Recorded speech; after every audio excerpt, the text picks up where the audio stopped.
Well, I think you'd agree with me if I told you that one of the most troubling results of the China virus pandemic is the outright villainization of anyone who raises any potential concerns about the vaccine. So, as time goes by, we learn more about its effects on the human body.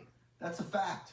But Team Biden, Dr. Fauci, and their fake news henchmen want to keep you uninformed so you shut up and abide by their absolute mandates. I just want to arm you with information so you can make your own decision, you and your doctor. Not anti-vax, I'm anti-mandates. Well, Daniel Horowitz over at The Blaze wrote a piece that tipped me off to a Pfizer admission to the FDA that I thought you should know about. It's listed deep inside this Pfizer vaccine briefing document presented to the FDA on October 26th. On page 33, Pfizer warns this, that the risks of taking the vaccine may be greater than the risk of being hospitalized by the China virus under the scenario that we as a nation face similar COVID infection and hospitalization rates that we did during June of 2021, the lowest incidence. So here's what Pfizer writes, okay? Quote, under scenario 3, the one I just described, the model predicts more excess hospitalizations due to vaccine-related myocarditis and pericarditis compared to prevented hospitalizations due to COVID-19 in males and in both sexes combined. So do you understand what that means?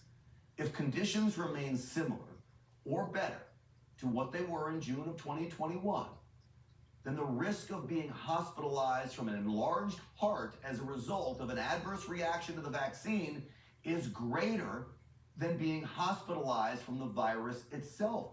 That is from Pfizer in its documents.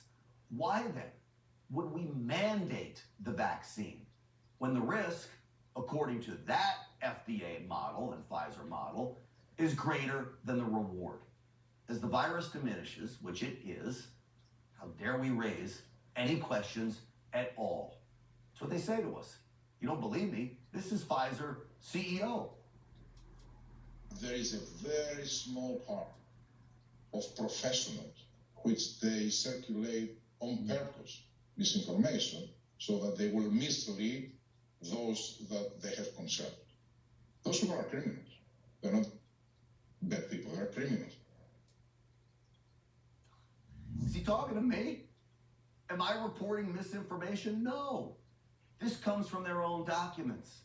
And remember, the CDC even acknowledges 42% of kids, and probably much higher according to them, have already had the China virus. And kids already have a 99.9% survival rate. So again, why mandate children get a vaccine that even Pfizer admits, at least in this document, could be, under certain circumstances, more harmful than helpful? Again, I'm not anti-vaccine.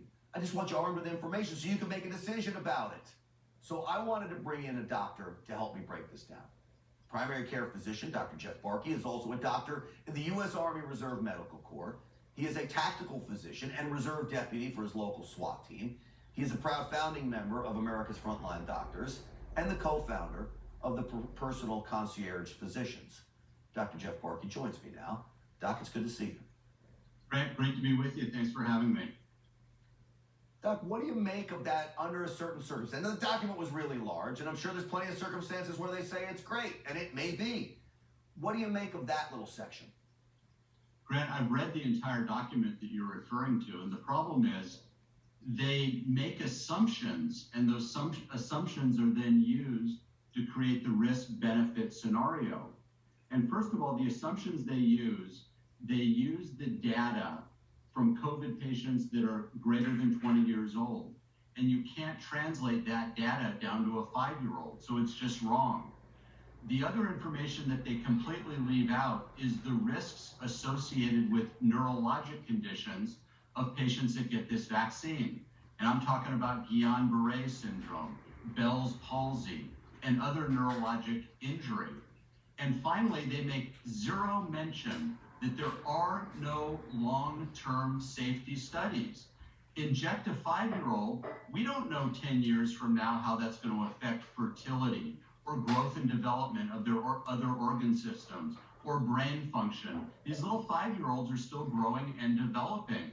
So this document is a farce. And they even say in the document, under certain scenarios, the risk outweighs the benefit. In my opinion, Grant, no child should receive this COVID-19 vaccine. In my opinion, the risks outweigh the benefits, full stop.